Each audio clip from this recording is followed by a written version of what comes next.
Alrighty, what's happening, everybody? Dano back here again. I'm going to do a video processing my Orion constellation photo I took back in December. My last video, I stacked those in Deep Sky Stacker. That's free software, and I decided to stick with the free theme.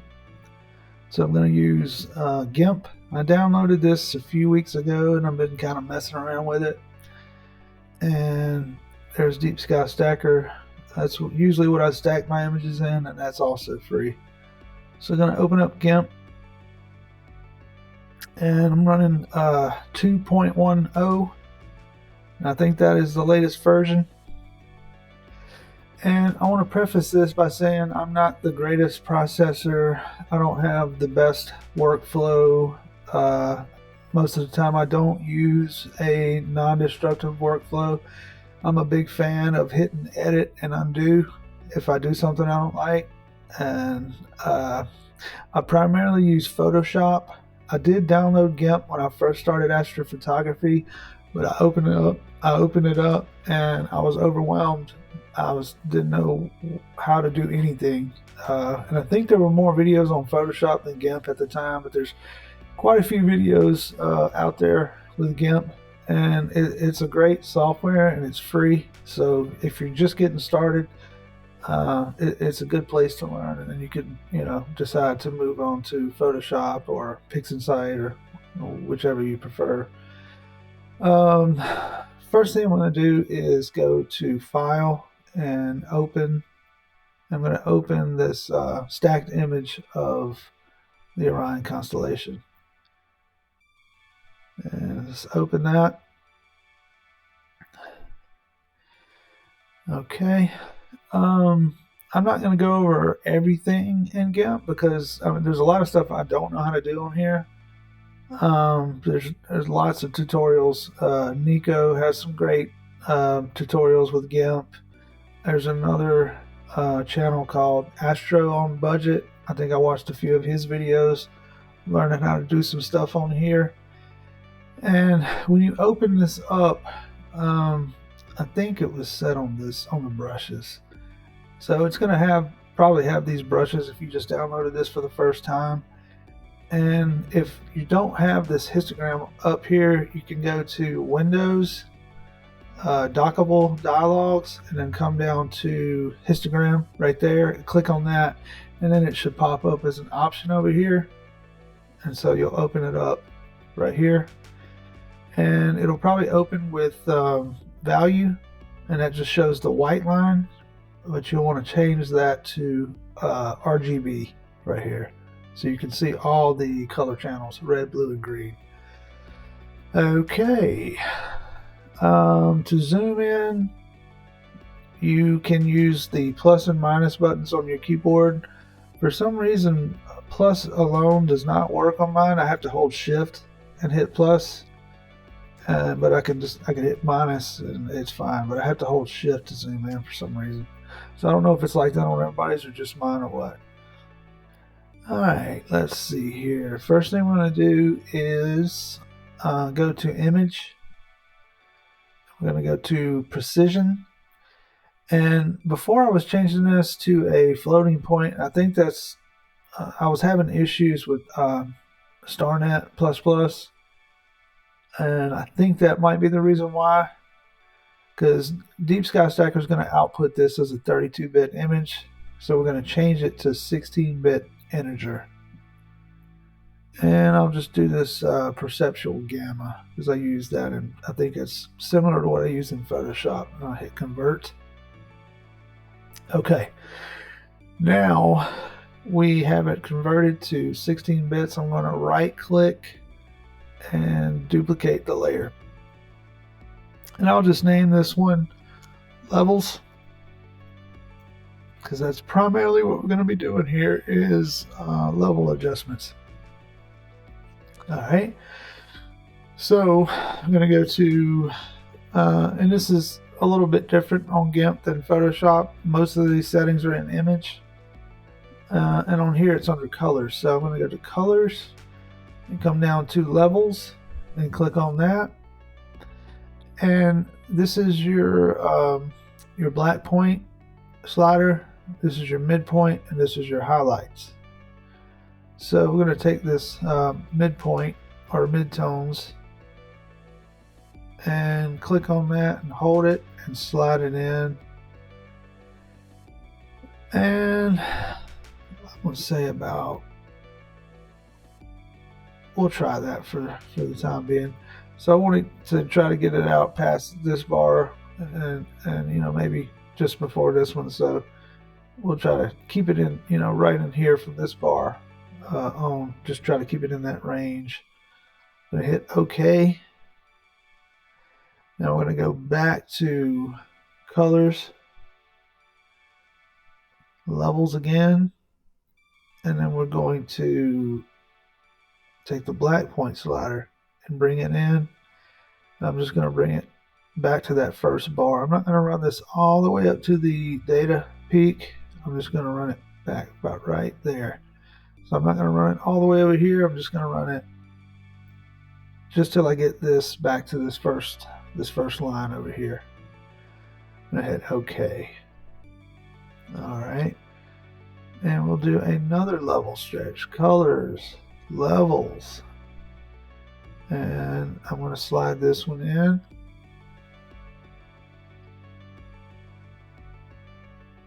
I'll say about right. A little bit more. Okay, about right there.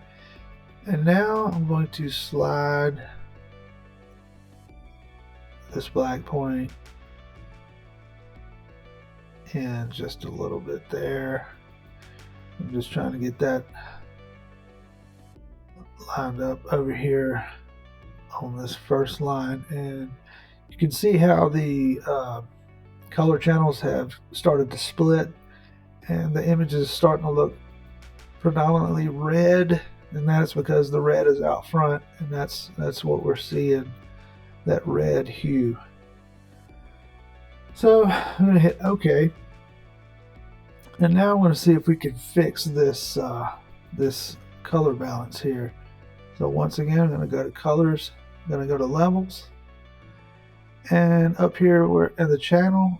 Instead of value, let's go to the red channel, and let's slide this black point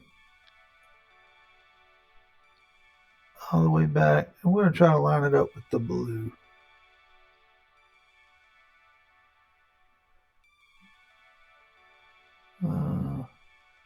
Trying to get that like just lined up to where that purple is. That looks okay.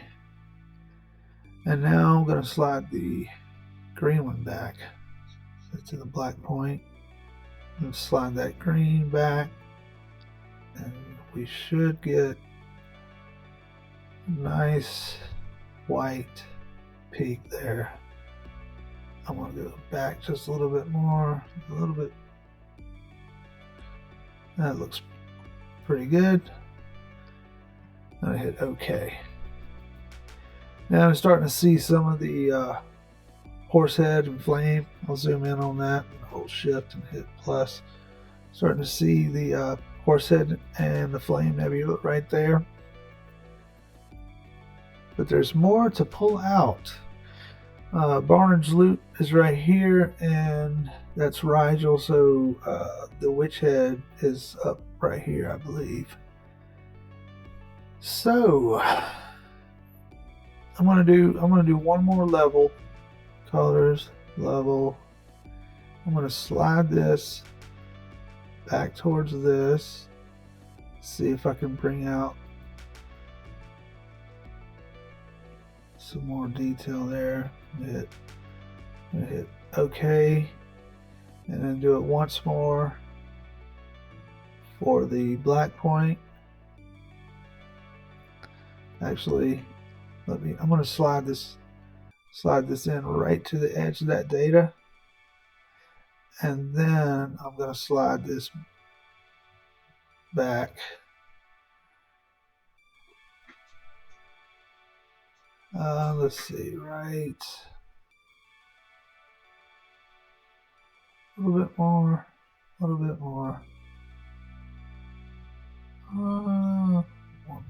How about right there? Okay. Now let's do let's see, I'm gonna create a new duplicate layer, and I'm gonna call this one curves. Okay. So now let's do our initial curve. So I go to colors and come down to curves. And I'm not going to get crazy with this because this has been causing a pretty bad gradient when I stretch this too much.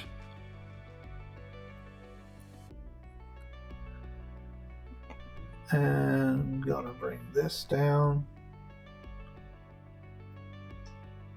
And there's that gradient. Go right up to the edge of that data. And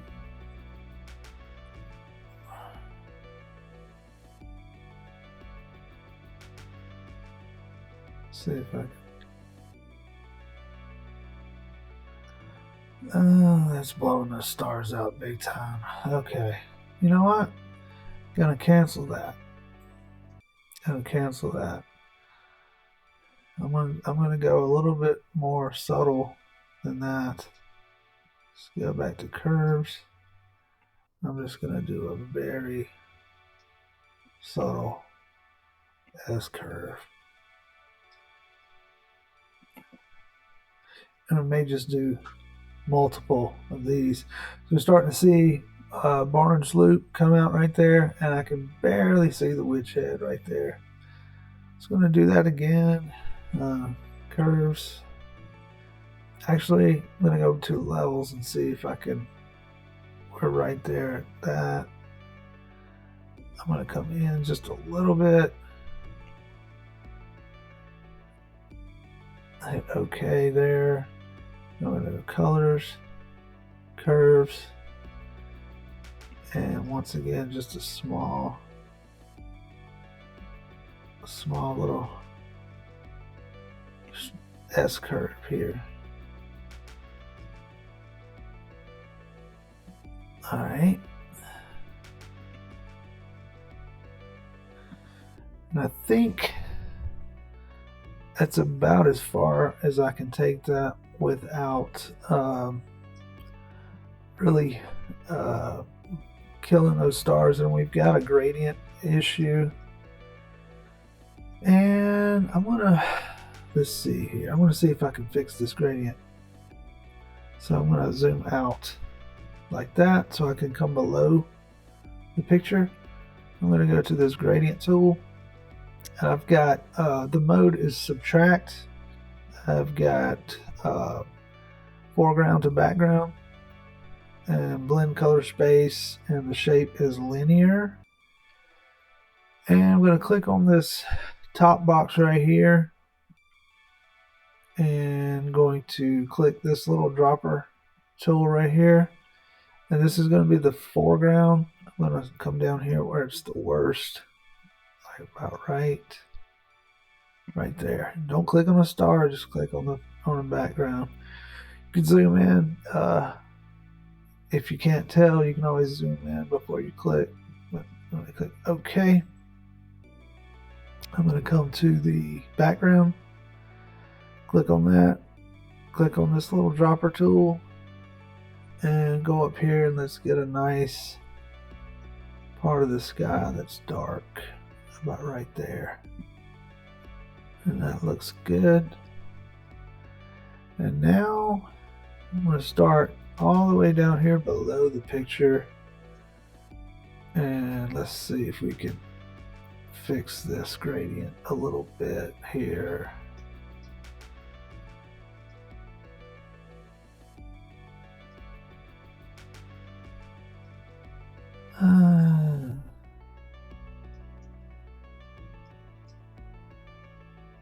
I think that's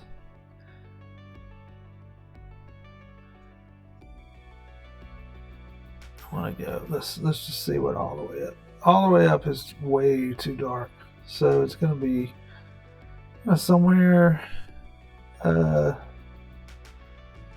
just trying to get it even across the plane here.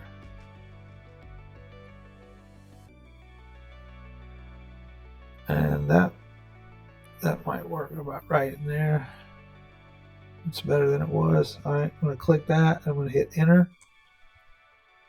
Okay, and that's about as far as I can take that.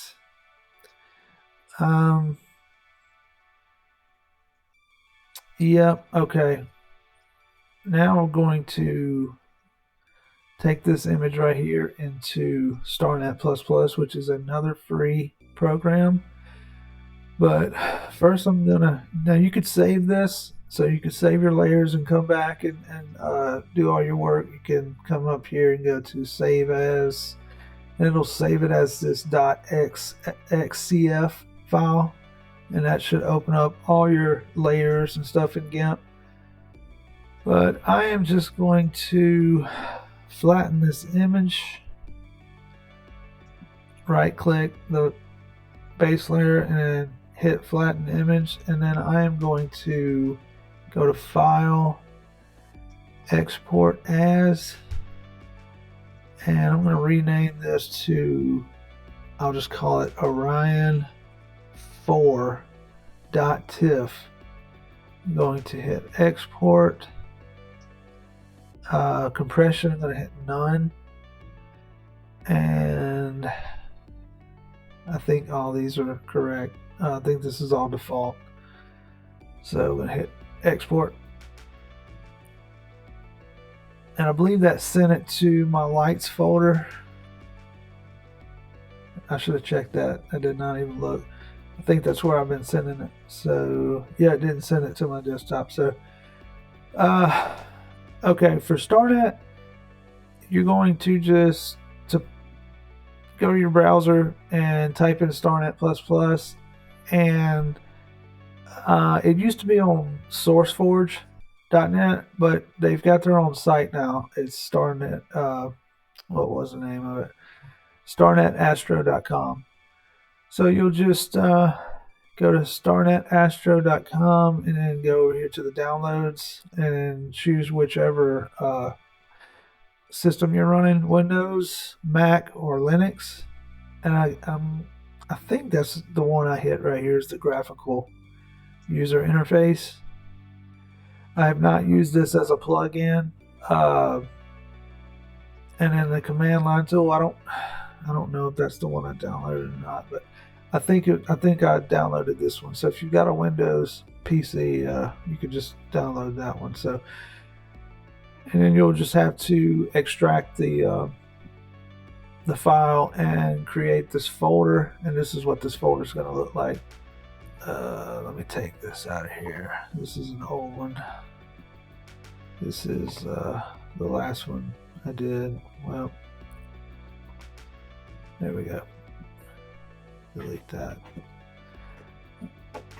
So in this, what you'll want to do is got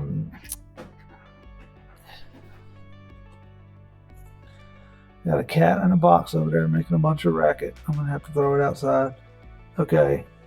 The application part is right here, Starnet GUI, and that's the application itself. So what you'll do is I saved that in my lights folder that I originally had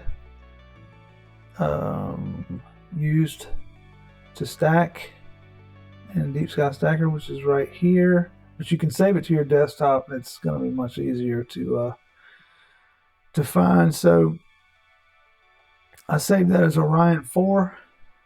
I'm going to click on this and then drag this over to this folder, to Starnet folder, and then that puts it in there. And now we're going to open this up, and there's the image right there. I'm going to click on this image and drag it to Starnet GUI. Click on that. I'm going to browse the input. It's going to be called Orion 4 there. And on the output,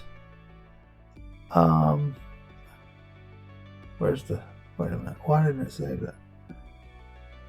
Orion 4, open.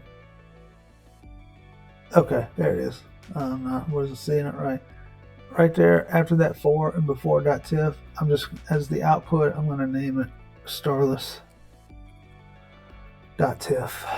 So Orion 4 starless.tiff. And we're going to run this thing. And I'll be back shortly. So now we're done with the Starnet. It ran and hopefully made a good starless image. It has saved it right here, Orion 4 starless. I'm going to click on this. I'm going to just drag it out here to my desktop. I'm going to close Starnet up.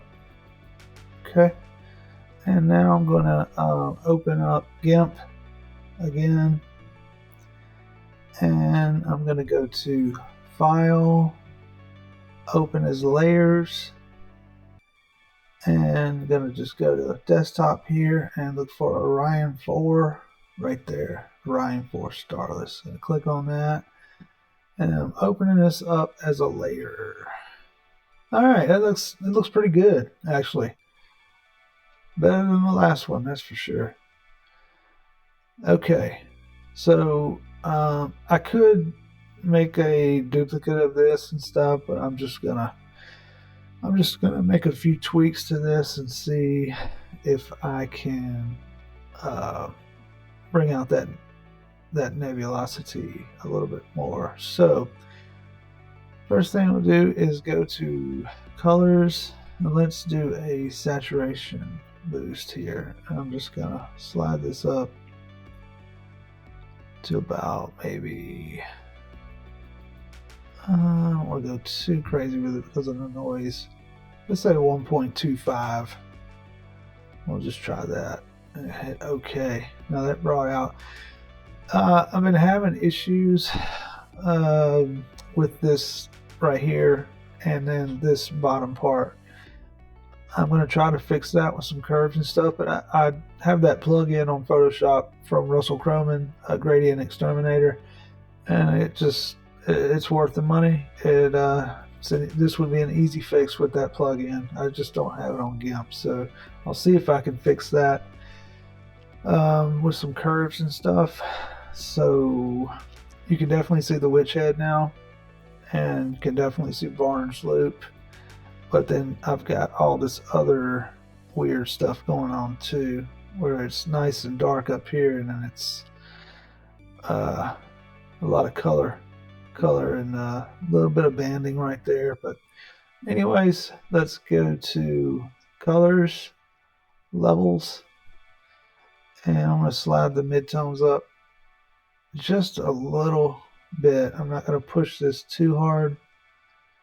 Let's hit OK. Now I'm going to go to colors, curves, and let's see if I can fix this this weird gradient stuff over here. I'm going to slide this way on the bottom, and that's really chopping out some of the. Let's see. Let's try that, and then let's come up here. That.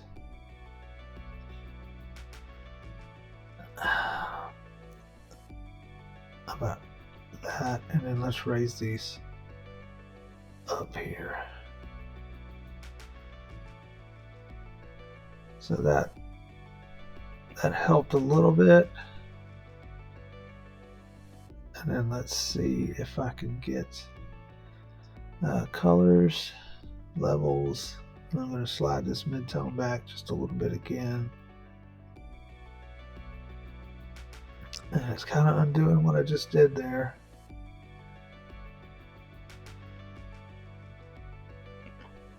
But we'll just try that. Okay. I can see on the histogram the red is peeking out, so I can just try this.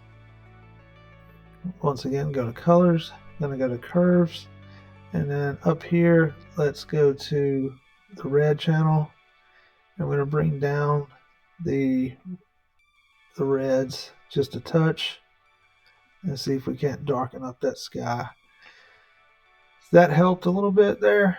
That made this dark, but now we've got this green over here. So let's go to the green channel and let's drop it down as well. That looks a little better there. Gonna hit and leave the blue, I guess. Yeah, I'll leave the blue alone. Let's hit OK there. And let's try to do a curve just to brighten this up.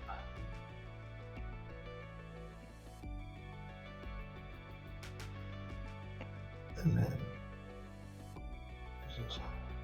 is this up right here?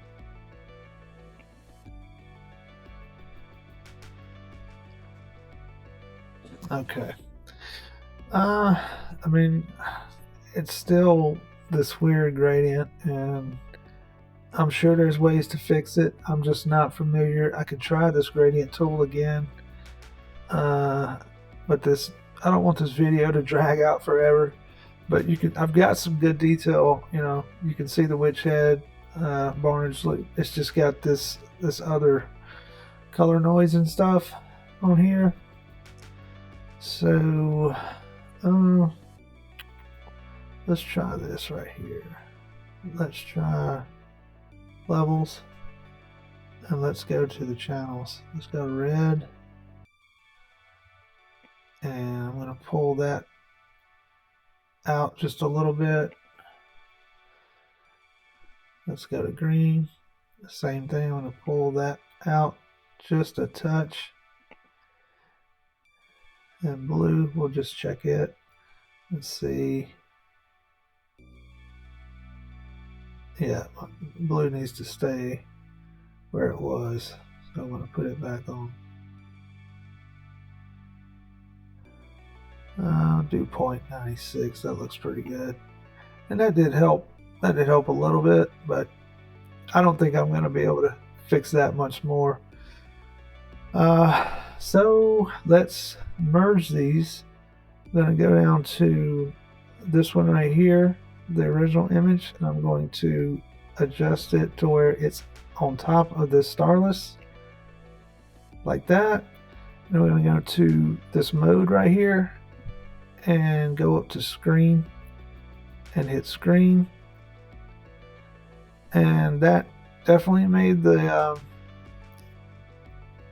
nebula pop out more, but it made that gradient much worse.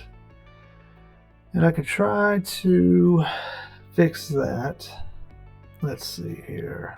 I'm going to, let's just try it and just see what happens. Alright, let's click on the foreground.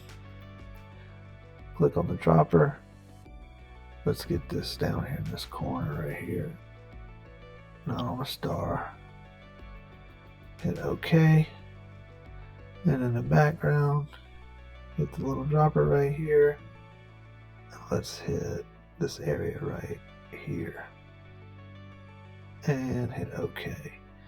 And once again, this time I'm going to start below this area and see if that makes a difference on this side.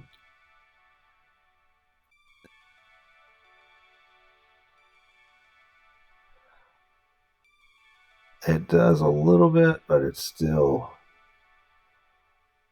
not great. And that's really blowing out Orion big time. So that's my only way I know how to fix gradients. I could probably watch several videos on that and get better at it, but I usually use Gradient Exterminer, and it's just does such a great job. I just never fooled with using stuff like that to fix this stuff. But yeah, I'm going to call that done for Gimp. I could probably keep practicing with it and learn some more tools and get this fixed out. But you know, I was able to pull everything out of here. I use Camera Raw in Photoshop a lot. That's my go-to. All those plugins make a big difference.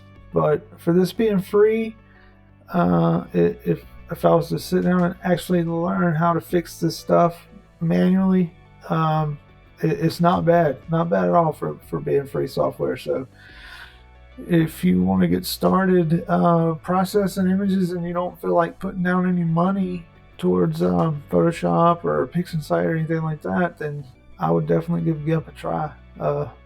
I wish I would have messed with it more when I first started, but I just ended up getting Photoshop right off the bat. So, yep, there's my rough imaging processing tutorial on Gimp.